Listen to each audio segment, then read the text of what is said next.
105వ కీర్తన 45 చరణములు. యెహోవాకు కృతజ్ఞతాస్తుతులు చెల్లించుడి, ఆయన నామమును ప్రకటన చేయుడి, జనములలో ఆయన కార్యములను తెలియజేయుడి.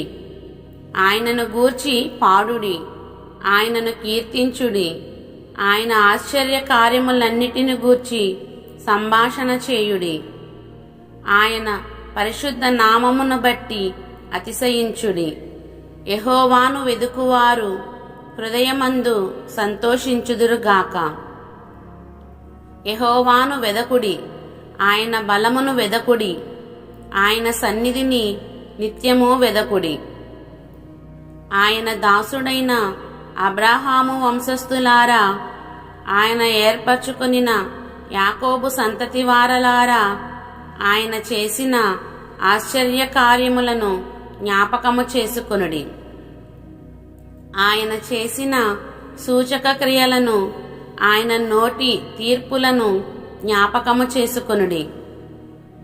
ఆయన మన దేవుడైన యెహోవా, ఆయన తీర్పులు భూమి అందంతటా జరుగుచున్నవి. తాను సెలవిచ్చిన మాటను 1000 తరముల వరకు, అబ్రాహాముతో తాను చేసిన నిబంధనను, ఇస్సాకుతో తాను చేసిన ప్రమాణమును నిత్యము ఆయన జ్ఞాపకము చేసుకొనును. వారి సంఖ్య కొద్దిగా నుండగను, ఆ కొద్ది మంది ఆ దేశమందు పరదేశులై ఉండగను, కొలవబడిన స్వాస్యముగా కనాను దేశమును మీకిచ్చెదనని ఆయన సెలవిచ్చెను. ఆ మాట యాకోబునకు కట్టడగాను, ఇశ్రాయేలునకు నిత్య నిబంధనగాను స్థిరపరచియున్నాడు. వారు జనము నుండి జనమునకును, ఒక రాజ్యము నుండి మరియొక రాజ్యమునకు తిరుగులాడుచుండగా, నేనభిషేకించిన వారిని ముట్టకూడదనియు, నా ప్రవక్తలకు కీడు చేయకూడదనియు ఆయన ఆజ్ఞ ఇచ్చి, ఆయన ఎవరినైనానో వారికి హింస చెయ్యనీయలేదు. ఆయన వారి కొరకు రాజులను గద్దించెను. దేశము మీదికి ఆయన కరువు రప్పించెను. జీవనాధారమైన ధాన్యమంతయు కొట్టివేశెను. వారికంటే ముందుగా ఆయన యొకని పంపెను. యోసేపు దాసుడుగా అమ్మబడెను. వారు సంకెళ్ల చేత అతని కాళ్ళు నొప్పించిరి, ఇనుము చేత అతని ప్రాణమును బాధించెను. అతడు చెప్పిన సంగతి నెరవేరు వరకు యెహోవా వాక్కు అతని పరిశోధించుచుండెను. రాజు వర్తమానము పంపి అతని విడిపించెను. ప్రజల నేలినవాడు అతని విడుదల చేసెను.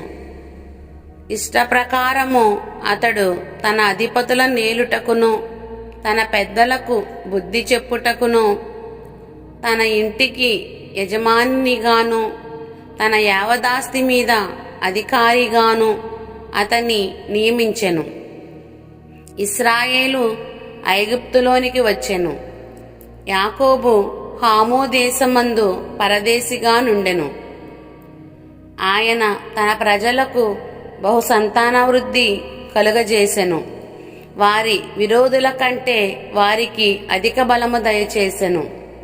తన ప్రజలను పగజేయునట్లును, తన సేవకుల ఎడల కుయుక్తిగా నడుచునట్లును ఆయన వారి హృదయములను త్రిప్పెను. ఆయన తన సేవకుడైన మోషేను, తాను ఏర్పరచుకొనిన అహరోనును పంపెను. వారు ఐగుప్తీల మధ్యను ఆయన సూచక క్రియలను హాము దేశములో మహత్కార్యములను జరిగించిరి. ఆయన అంధకారము పంపి చీకటి కమ్మ చేసెను. వారు ఆయన మాటను ఎదిరింపలేదు. ఆయన వారి జలములను రక్తముగా మార్చెను, వారి చేపలను చంపెను.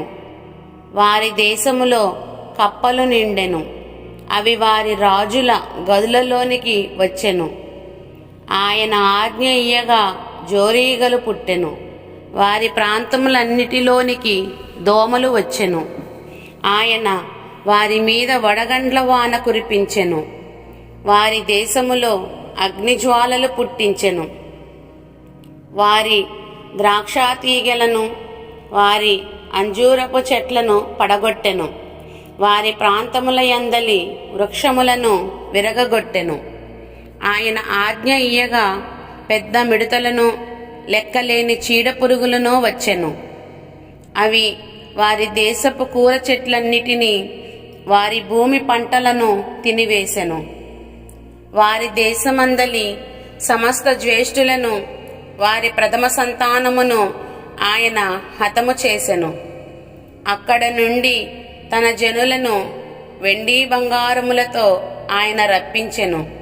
వారి గోత్రములలో నిస్సత్తువ చేత తొట్టిల్లువాడొక్కడైనను లేకపోయెను. వారి వలన ఐగుప్తీయులకు భయము పుట్టెను. వారు బయలు వెళ్ళినప్పుడు ఐగుప్తీయులు సంతోషించిరి. వారికి చాటుగా నుండుటకై ఆయన మేఘమును కల్పించెను. రాత్రి వెలుగిచ్చుటకై అగ్నిని కలుగజేసెను. వారు మనవి చేయగా ఆయన పూరేళ్లను రప్పించెను. ఆకాశములో నుండి ఆహారమునిచ్చి వారిని తృప్తిపరచెను. బండను చీల్చగా నీళ్లు ఉబికి వచ్చెను. ఎడారులలో అవి ఏరులై పారెను.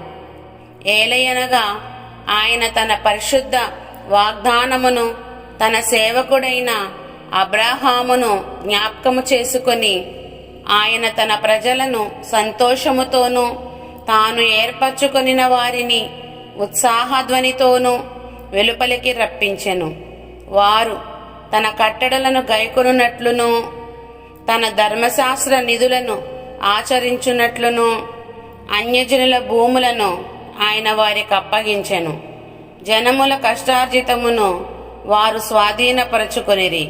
యెహోవాను స్తుతించుడి. ఆమేన్.